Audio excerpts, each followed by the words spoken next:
স্বাগত নিউজ 24 সংবাদে আপনাদের সাথে আছি আমরা দুজন, আমি সোহাগ বক্স এবং আমি সঞ্জিদা ইসলাম। দর্শক দেখছিলেন বিআরবি কেবলস সংবাদ শিরোনাম। এবার বিস্তারিত। পোষ্যকোটা ইস্যুতে আন্দোলনে অচল রাজশাহী বিশ্ববিদ্যালয় শিক্ষক স্টাফদের পর কমপ্লিট শাটডাউনের পক্ষে বিপক্ষে শুরু হয়েছে আন্দোলন। এমন পরিস্থিতিতে অনিশ্চয়তার মুখে পড়েছে 25 সেপ্টেম্বর ঘোষিত রাকসু নির্বাচন। ভোট পেছানোর দাবি জানিয়েছে ছাত্রদল সহ 5টি প্যানেলের প্রার্থীরা। এর মধ্যে 4টি প্যানেল থেকে দেয়া হয়েছে স্মারকলিপি। আর এ নিয়ে অনিশ্চয়তা ও শঙ্কায় প্রার্থীরা। বিস্তারিত জানাচ্ছেন মাসুদা লাবনী, ক্যামেরায় ছিলেন মুরাদ আক্তার। ব্যাগ নিয়ে বাড়ির পথে শিক্ষার্থীরা, কেননা পোষ্যকোটা ইস্যুতে শিক্ষার্থী আর শিক্ষক কর্মকর্তাদের পাল্টাপাল্টি কর্মসূচি, আন্দোলন, বিক্ষোভের পর চলছে প্রশাসনিক একাডেমিক কমপ্লিট শাটডাউন। অনেকটাই অচল রাজশাহী বিশ্ববিদ্যালয় ক্যাম্পাস। এমন বাস্তবতায় বেশিরভাগ শিক্ষার্থী বলছেন, এখন নির্বাচন হলে সবার অংশগ্রহণ নিশ্চিত হবে না, ফলে বজায় থাকবে না লেভেল প্লেইং ফিল্ড। অনেকে দেখা যাচ্ছে বাড়ি চলে যাচ্ছে, আমি যাইনি, কারণ আমার ইচ্ছা যে আমি একটা ভোট দেব। সেন্ট্রালি যদি বন্ধ না হয় এই কোটা ব্যবস্থাটা, তাহলে তারা মানবে না। তো এই কারণে তারা অফিসও করবে না, তারা মূলত এখন বলছে যে শাটডাউন থাকবে। শিবির সমর্থিত প্যানেলের দাবি নির্বাচন না পেছানোর। অনেক ভোটার এখন চলে যাচ্ছে, তারপরও একটা আশার দিক যে কিছু শিক্ষার্থী যারা সচেতন তারা থাকছে, তারা ভোট দিয়েই যাবে। আমি গণমাধ্যমের মাধ্যমে পুরো ভার্সিটির সকল শিক্ষার্থীকে অনুরোধ করব যে আপনারা থাকেন, 25 তারিখ পর্যন্ত ভোটাধিকার প্রয়োগ করেন। আর সবার অংশগ্রহণ নিশ্চিত করতে নির্বাচন পেছানোর দাবি জানায় ছাত্রদল প্যানেল। একই দাবি ইউট্যাবেরও। আমরা আমাদের দিক থেকে খুব পরিষ্কার যে আমরা ছাত্র বান্ধব, স্বচ্ছ, অংশগ্রহণমূলক একটা নির্বাচনের পক্ষে কাজ করব। রাকসু নির্বাচনের উপযুক্ত পরিবেশ নেই। পোষ্যকোটা পুরোপুরি সমাধান না করে নির্বাচন নয়। সংবাদ সম্মেলন করে এমন কথা জানায় স্বতন্ত্র ও একাধিক ভিপি প্রার্থী। আজকে যদি ক্যাম্পাসে শিক্ষার্থী, বিশ্ববিদ্যালয় প্রশাসন, বিশ্ববিদ্যালয় শিক্ষক, শিক্ষার্থী, কর্মচারী, প্রার্থীরা যদি সকলে নিশ্চিত করতে পারে আমরা রাকসু ইলেকশন করছি, আমাদের সুস্পষ্ট কথা। সবার অংশগ্রহণে অবাধ সুষ্ঠু নির্বাচনের জন্য পেছানোর দাবি জানিয়ে পরে 4টি প্যানেল স্মারকলিপি দেয় প্রধান নির্বাচন কমিশনের কাছে। এ সময় প্রধান নির্বাচন কমিশনার জানান, 25 সেপ্টেম্বর নির্বাচন হবে কিনা এ বিষয়ে সিদ্ধান্ত পরে জানানো হবে। আমাদের কাছে এই কিছুক্ষণ আগে 4টে প্যানেলের ছাত্ররা এই অস্থিতিশীল পরিবেশে নির্বাচন করলে অনেক ভোটার নেই, সেই দাবি তারা বলে গেছে। সুতরাং নির্বাচন প্রশ্নবিদ্ধ হতে পারে, সে বিষয়ে তারা এটা পিছানোর জন্য অনুরোধ করেছে তাদের স্মারকলিপিতে। কমিশন বলছে সবার অংশগ্রহণে নির্বাচন আয়োজন করতে চান তারা। অনেক শিক্ষার্থী বাড়ি চলে যাচ্ছেন কমপ্লিট শাটডাউনের কারণে। রাকসু নির্বাচন ঠিক কবে হবে এই মুহূর্তে নিশ্চিত না নির্বাচন কমিশনও। এমন অবস্থায় অনিশ্চয়তায় দিন কাটছে প্রার্থীদের। শিক্ষার্থীদের একটি অংশ মনে করছে ভোটের যে আমেজ বিরাজ করছে তা 25 সেপ্টেম্বর নির্বাচন হলে বজায় থাকবে। অন্যদিকে অনেকেই মনে করছেন সবার অংশগ্রহণমূলক নির্বাচন নিশ্চিত হবে না। মাসুদা লাবনী, নিউজ 24, রাজশাহী বিশ্ববিদ্যালয়, রাজশাহী। দর্শক, রাজশাহী বিশ্ববিদ্যালয়ের সবশেষ পরিস্থিতি জানাতে আমাদের সঙ্গে যুক্ত হচ্ছেন দুই সহকর্মী। শুরুতেই যাব মাসুদা লাবনীর কাছে। লাবনী, একদিকে শিক্ষক কর্মকর্তারা কমপ্লিট শাটডাউন পালন করছেন, অন্যদিকে শিবির বিক্ষোভ করছে। তো এই পরিস্থিতিতে ভোট পেছানোর কোনো শঙ্কা আছে কিনা, আর ক্যাম্পাসের সার্বিক পরিস্থিতি কি আমাদের একটু জানাবেন?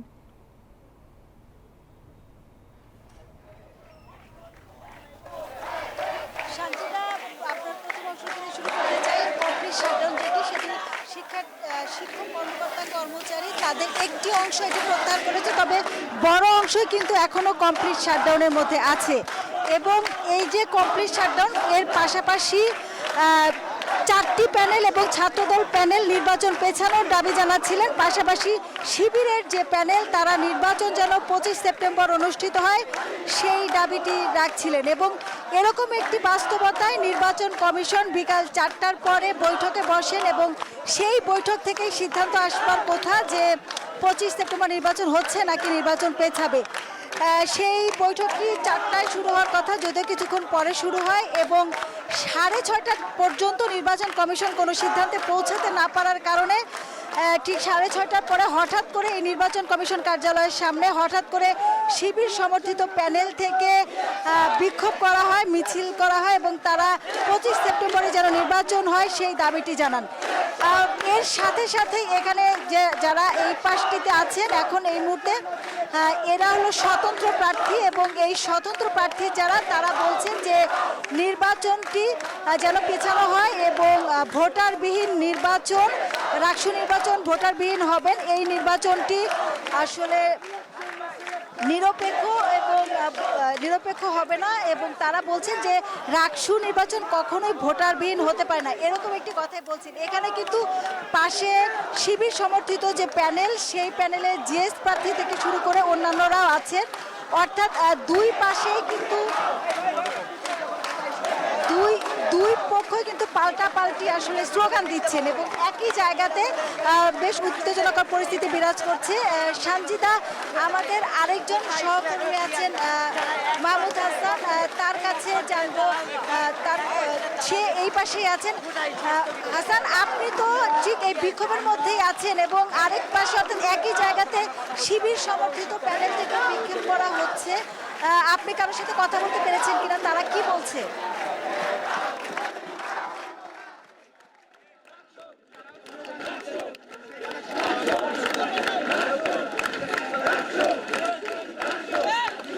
লাবণী, এখন এইখানে যে উত্তাল অবস্থা বিরাজ করছে সেটা কিন্তু এই নির্বাচন কমিশন ভবন থেকে আসলে কি সিদ্ধান্ত আসছে সেটার উপর নির্ভর করছে এই উত্তাল অবস্থা। এখানে ছাত্র শিবির সমর্থিত প্যানেলের পদপ্রার্থীরা এখানে এসেছেন, তারা স্লোগান দিচ্ছেন, তারা 25 তারিখে নির্বাচন চান এবং এই নির্বাচন যথা নিয়মে যা নিয়ম কানুন ছিল সে নিয়ম মেনেই হতে হবে, এমনটাই কিন্তু দাবি জানিয়েছেন এখানকার যারা প্রার্থী সহ যারা ভোটাররা আছেন তাদের সমর্থনে তারা কিন্তু এখানে স্লোগান দিচ্ছেন। তারা কিন্তু রাকসু করে স্লোগান দিচ্ছেন এবং 25 তারিখ আগামী 25শে সেপ্টেম্বরে তারা এই রাকসু নির্বাচন দেখতে চান এবং কোনো রকম মানে মতবিভেদ থাকলেও এখানে যেন কোনোভাবেই নির্বাচন না পেছানো হয় সে বিষয়ে তারা কিন্তু বারবার জানিয়েছেন যে কোনোভাবেই এই দিন বা তারিখ পরিবর্তন করা সম্ভব নয়।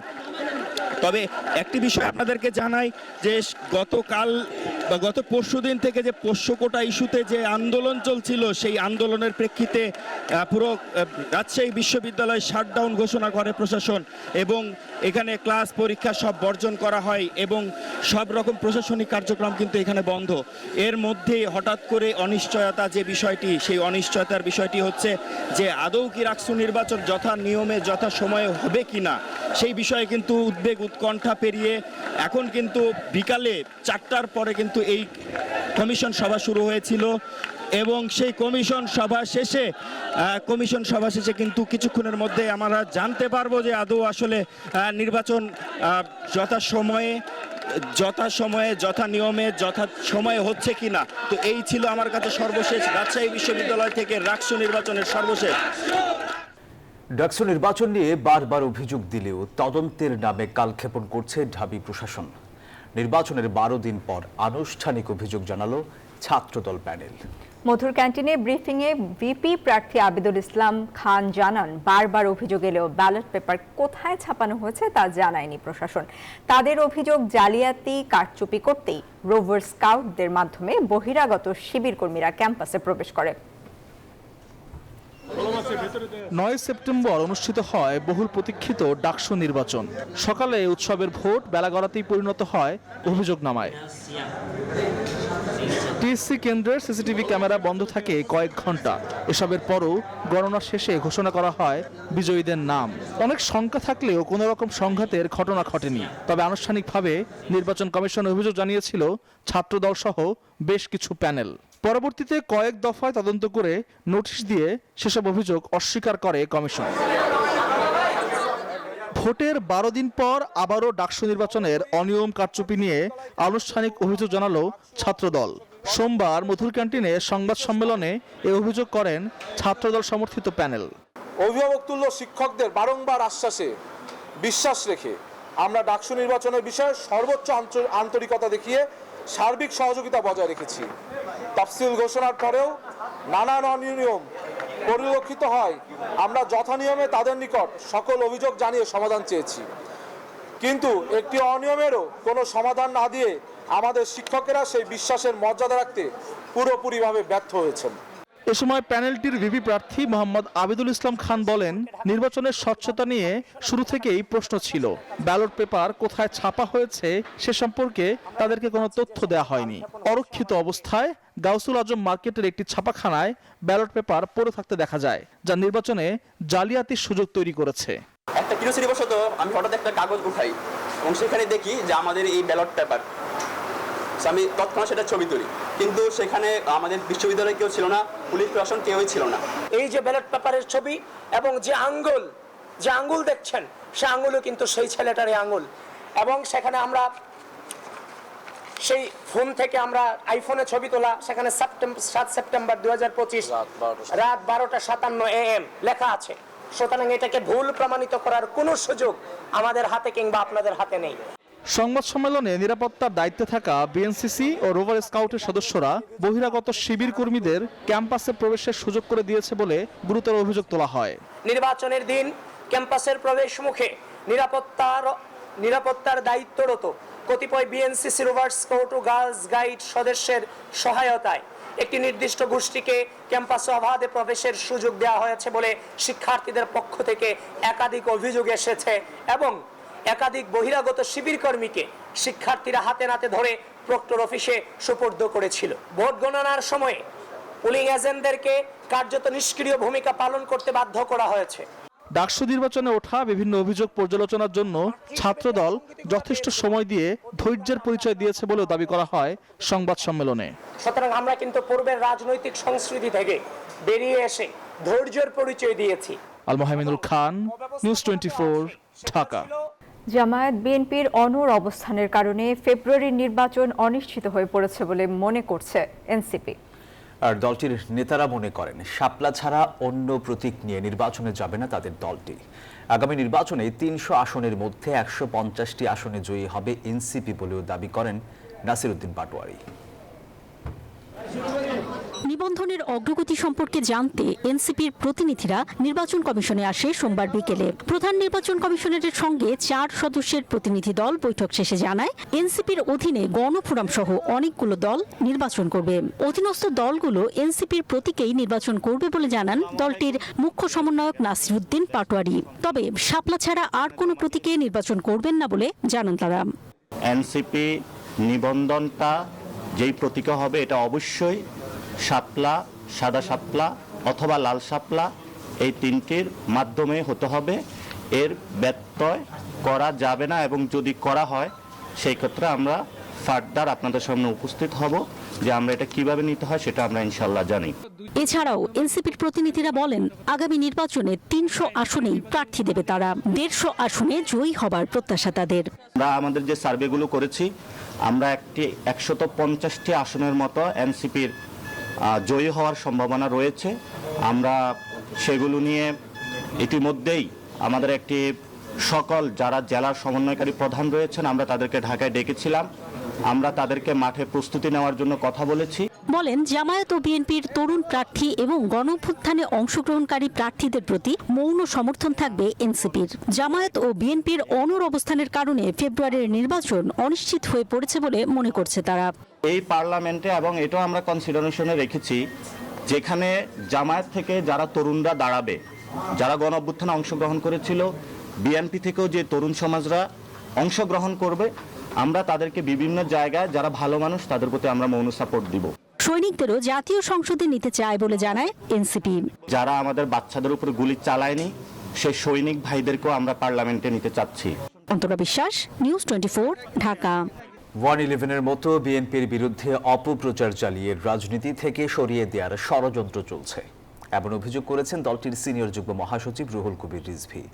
দুপুরে নয়াপল্টনে এক অনুষ্ঠানে তিনি বলেন, সরকারের উপদেষ্টা থেকে শুরু করে বিভিন্ন রাজনৈতিক দলের নেতারা এই অপপ্রচারে নেমেছে। এদিকে আলাদা অনুষ্ঠানে বিএনপির আরেক নেতা ডক্টর আসাদুজ্জামান রিপন বলেন, আগামী নির্বাচন নিয়ে কোনো সমস্যা তৈরি হলে দায় নিতে হবে অন্তর্বর্তী সরকারকেই। নির্বাচন সামনে রেখে দল হিসেবে নতুন সদস্য সংগ্রহ করছে বিএনপি। তারই ধারাবাহিকতায় নারায়ণগঞ্জের বিশিষ্ট ব্যবসায়ী ও ক্রীড়া সংগঠক মাসুদুজ্জামান মাসুদের বিএনপিতে আনুষ্ঠানিক যোগদান। এ সময় বিএনপি নেতা রুহুল কবির রিজভী বলেন, নানা অপপ্রচারের পরও বিভিন্ন শ্রেণী পেশার মানুষ বিএনপির পতাকা তলে সামিল হচ্ছে। বিএনপিকে ঘায়েল করতে এখনও নানামুখী ষড়যন্ত্র চলছে বলেও অভিযোগ তার। সরকারের উপদেষ্টা থেকে শুরু করে বিভিন্ন রাজনৈতিক দল টার্গেট করে বসলো বিএনপি, এবং এটাকে আমরা ব্যাখ্যা দিয়েছি যে 111-এর -2 যে তত্ত্ব দেওয়া হয়েছিল সেই তত্ত্বের সাথে এটা মিলে যায় এইভাবেই। একজন তো সরে গেছে, পালিয়ে গেছে, এখন বিএনপির বিরুদ্ধেও বিভিন্ন তকমা লাগিয়ে তাকে যদি রাজনীতির ময়দান থেকে সরিয়ে দেওয়া যায়। এদিকে জাতীয় প্রেস ক্লাবের সামনে অবস্থান কর্মসূচিতে বিএনপির আরেক নেতা আসাদুজ্জামান রিপন বলেন, ফেব্রুয়ারি নির্বাচন ঘিরে কোনো চক্রান্ত হলে তা মেনে নেবে না জনগণ।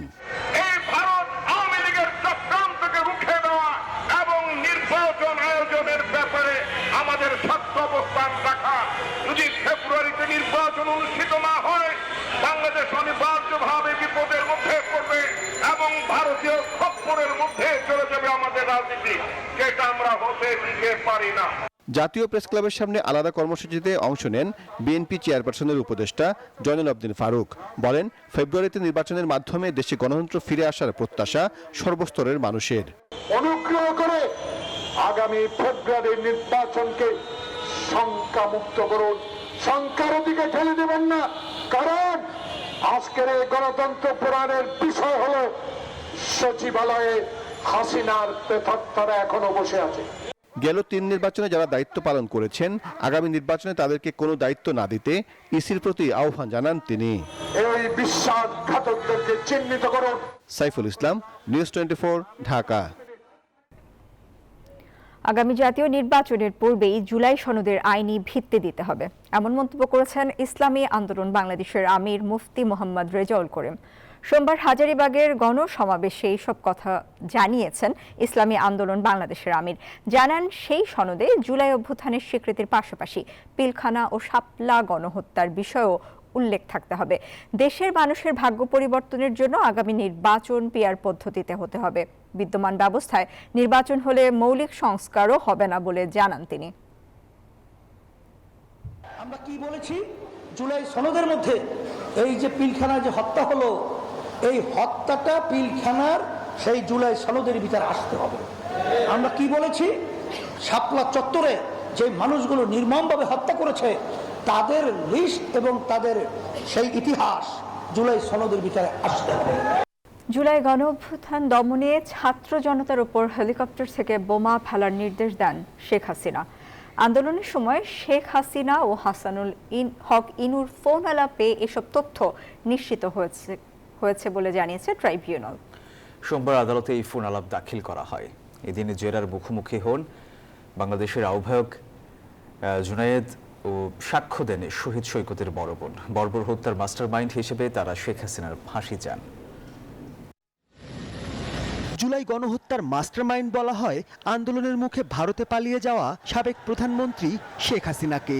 কিন্তু এর আগে গণ অভ্যুত্থান দমনে ছাত্র জনতার উপর হেলিকপ্টার থেকে গুলি ও বোমা ফেলার নির্দেশ দেন শেখ হাসিনা।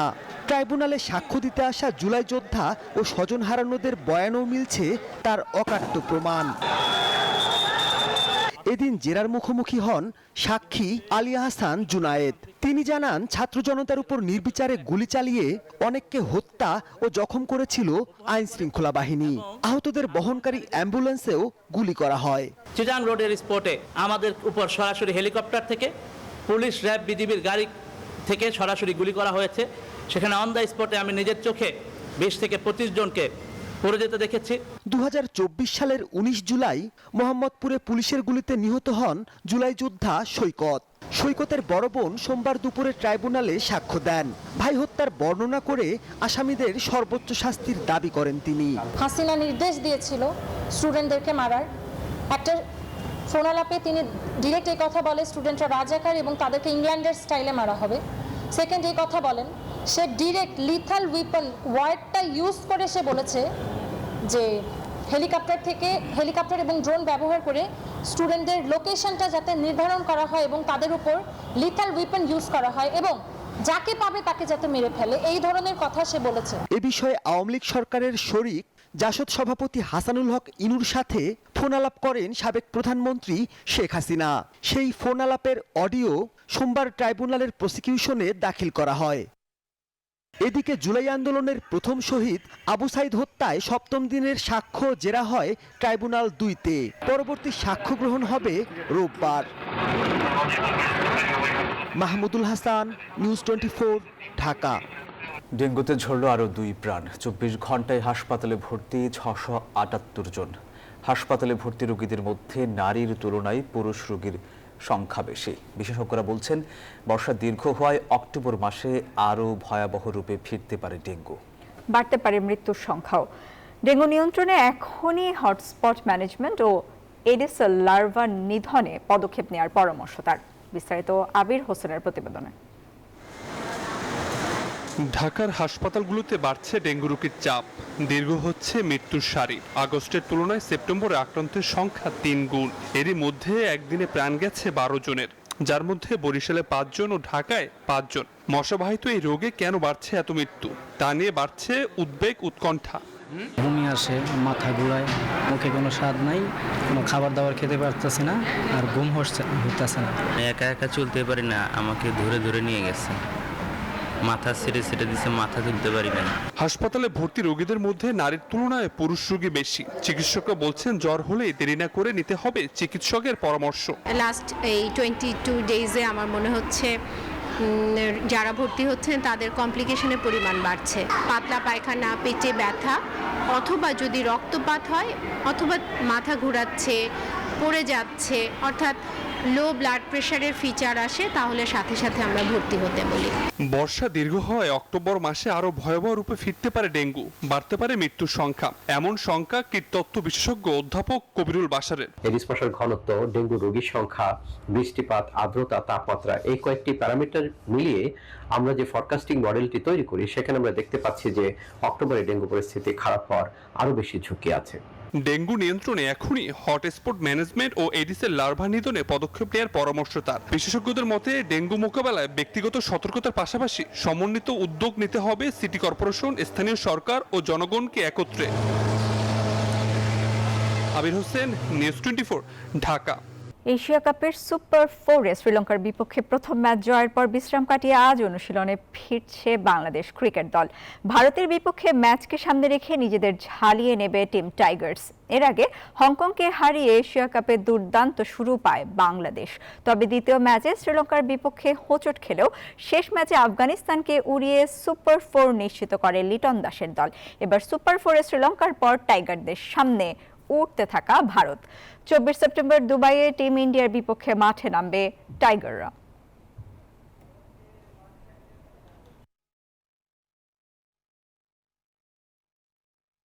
এ বিষয়ে খবর জানাতে সংযুক্ত আরব আমিরাত থেকে যুক্ত হচ্ছেন সহকর্মী শুভ দেবনাথ। শুভ, বাংলাদেশ দল কখন অনুশীলন শুরু করবে আর টাইগারদের সবশেষ আপডেট কি দর্শকদের জানাবেন?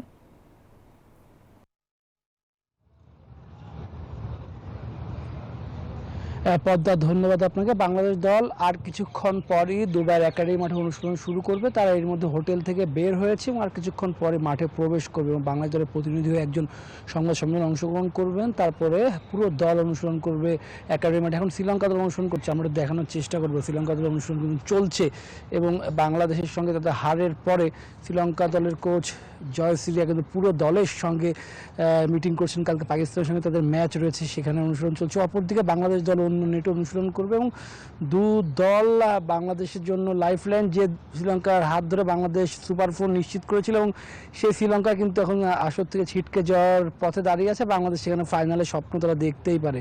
দু দলের অনুশীলন দু মাঠেই চলবে। কিছুক্ষণ আগে শ্রীলঙ্কা দল অনুশীলন শুরু করেছে এবং বাংলাদেশ দল আর কিছুক্ষণ পরে অনুশীলন শুরু করবে। দু দলের অনুশীলন বলতে সবকিছু মিলে কিন্তু টাইগারদের জন্য স্বস্তির বিষয় যে এই দলটি যেভাবে স্বপ্ন তারা এসেছিল সেখান থেকে টাইগার যেভাবে ঘুরে দাঁড়িয়ে লেগেছে সেটি কিন্তু অবশ্যই প্রশংসা দাবি। লিটন দাস যেভাবে ক্যাপ্টেন্সি করছেন, গতকাল যাদের সঙ্গে কথা হচ্ছিল সাবেক ক্রিকেটার যেখানে ছিলেন, যাদের কথা বলতে হবে ওয়াসিম আকরাম ছিলেন, তিনি কিন্তু বলছিলেন যে এই বাংলাদেশ দলটা পাকিস্তান থেকে এগিয়ে আছে এবং তাদের ক্যাপ্টেন্সি নিয়ে বলছেন দারুণ ক্যাপ্টেন্সি করছেন লিটন কুমার দাস।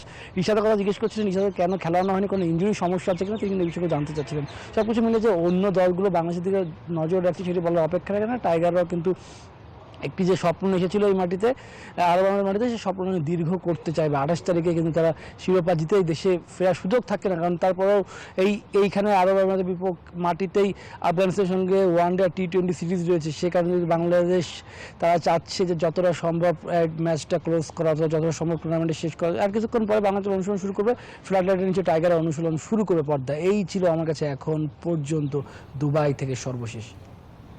শুভ দেবনাথ, আপনাকে ধন্যবাদ। 10 লাখ টাকার বিনিময়ে অনুসন্ধান থেকে অব্যাহতি দেওয়ার প্রস্তাবের অভিযোগ উঠেছে খোদ দুদকের এক কর্মকর্তার বিরুদ্ধে। বাগেরহাটের ওই কর্মকর্তা আবুল হাশেমের বিরুদ্ধে অভিযোগ নিয়ে সরাসরি দুদকের প্রধান কার্যালয়ে হাজির হন ঠিকাদার শহীদুল ইসলাম সোহেল। তদন্তে অভিযোগের সত্যতা মিললে কঠোর ব্যবস্থা নেওয়ার আশ্বাস দিয়েছে দুদক। স্যার 2 লাখ ম্যানেজ করতে পারছি স্যার। ঠিক আছে, ব্যাক করে পরে ওটা দিয়ে বাকিটা পয়েন্টিং এটা এখন কন্ট্রোলকে তাদের বলি কিছু তো বাড়ায় দেন আপনি ঘুষ চাওয়ার এই কথোপকথন দুদক কর্মকর্তা আবুল হাশেমের। বাগেরহাটের স্থানীয় ঠিকাদার শহীদুল ইসলাম সোহেলকে অনুসন্ধান থেকে অব্যাহতি দিতে 10 লাখ টাকা চান জেলা দুদক কার্যালয়ের উপসহকারী পরিচালক আবুল হাশেম। সোমবার দুর্নীতি দমন কমিশনে এমন লিখিত অভিযোগ জমা দেন এসআর ট্রেডার্সের মালিক শহীদুল ইসলাম। দাবি করেন দুদক কর্মকর্তা হাশেম তাকে বাসায় ডেকে নিয়ে টাকা না দিলে তাকে মামলা করার ভয় দেখান। মঙ্গলবার দিন উনি আমাকে ফোন দিয়েছে, ফোন দিয়ে বলতেছে যে আপনি আমার সাথে খুলনায় দেখা করেন। বললাম স্যার কখন? বলো বৃহস্পতিবার সন্ধ্যায় আমার বাসার ওখানে আসবেন। আমি বৃহস্পতিবার সন্ধ্যায় ওনার বাসার ওখানে যাই। আপনার এই রিপোর্ট আপনার পক্ষে দিব যে প্রকাশ্য অনুসন্ধান করবে, এই জন্য আপনি আমাকে 10 লাখ টাকা দিবেন, আমাকে এবং খুলনা অফিসকে। এমন ঘটনায় নড়ে চড়ে বসেছে দুদক। আশ্বাস দিচ্ছে অভিযোগ প্রমাণিত হলে দ্রুততম সময়ের মধ্যে ব্যবস্থা নেওয়া হবে। কমিশনের বক্তব্য হচ্ছে যদি আমাদের কর্মকর্তা যে অভিযোগটা আমরা পেয়েছি এই অভিযোগের প্রেক্ষিতে আমরা যাচাই বাছাই করব, যাচাই বাছাই শেষে যদি অরিজিনালি এই অভিযোগটা সত্য হয় অথবা প্রমাণিত হয়, কমিশন এতটুকু এক বিন্দু ছাড় দিবে না তার বিষয়ে। দুদক যখন প্রতিনিয়ত ভুয়া দুদকের বিষয়ে সতর্কতা জারি করছে, ঠিক তখনই সংস্থাটির এক কর্মকর্তার বিরুদ্ধে এমন অভিযোগ উঠল। বদরুল আলম শাওন, নিউজ 24, ঢাকা। অর্থ বছরের শুরুতেই হোঁচট খেল জাতীয় রাজস্ব বোর্ড। প্রথম 2 মাসের রাজস্ব আদায়ে লক্ষ্যমাত্রার চেয়ে পিছিয়ে 6,500 কোটি টাকা। এনবিআর চেয়ারম্যান বলছেন অনলাইনে কর রিটার্ন বাধ্যতামূলক করায় কর আদায় কমেছে, তবে বছর শেষে লক্ষ্যমাত্রা অর্জনের আশা করছেন তিনি। মিনা ফেরদৌসের রিপোর্ট। সরকার পতনের আন্দোলনে দেশ অস্থিতিশীল হয় 2024-25 অর্থ বছরের শুরুতে ভাটা পড়েছিল রাজস্ব আহরণে। হিসেব বলছে অর্থ বছরের প্রথম 2 মাস অর্থাৎ জুলাই-আগস্টে রাজস্ব আদায় হয়েছিল 45,000 কোটি টাকা। তবে এবছর একই সময়ে 21% বেড়ে আদায় দাঁড়িয়েছে 54,423 কোটি টাকা। তবে আদায় বাড়লেও তা কাঙ্ক্ষিত লক্ষ্যের চেয়ে অনেক কম। চলতি অর্থ বছরের জুলাই-আগস্ট মাসে রাজস্বের লক্ষ্যমাত্রা 61,000 কোটি। সেই হিসেবে লক্ষ্যমাত্রার চেয়ে রাজস্ব ঘাটতি 6,500 কোটি টাকা।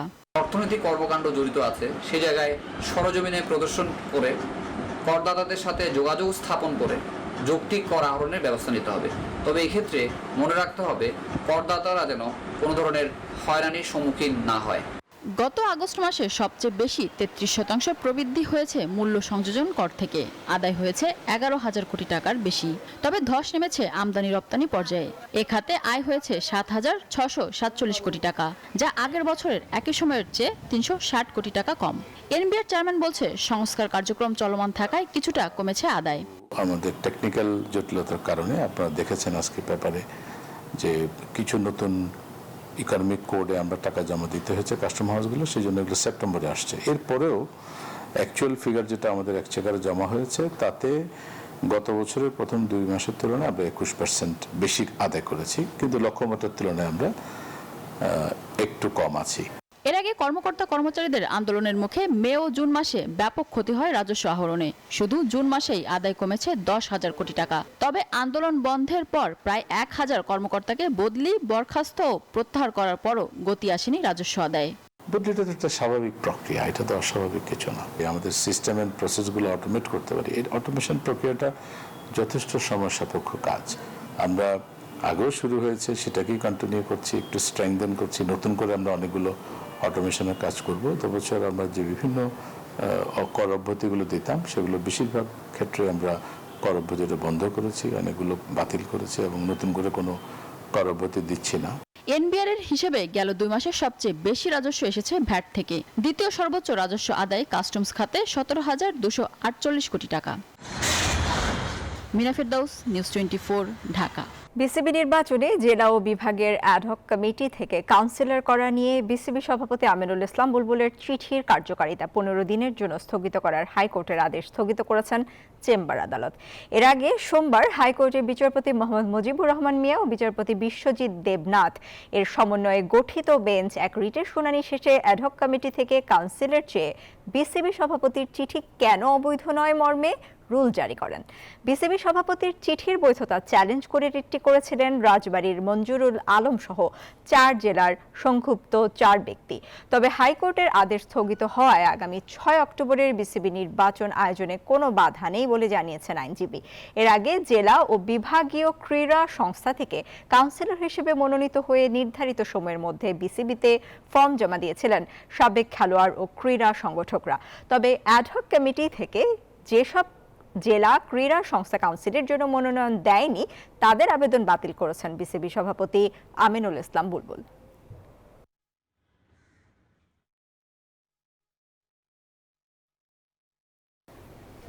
দর্শক, এই ছিল নিউজ 24 সংবাদে। এতক্ষণ সাথে থাকায় ধন্যবাদ সবাই।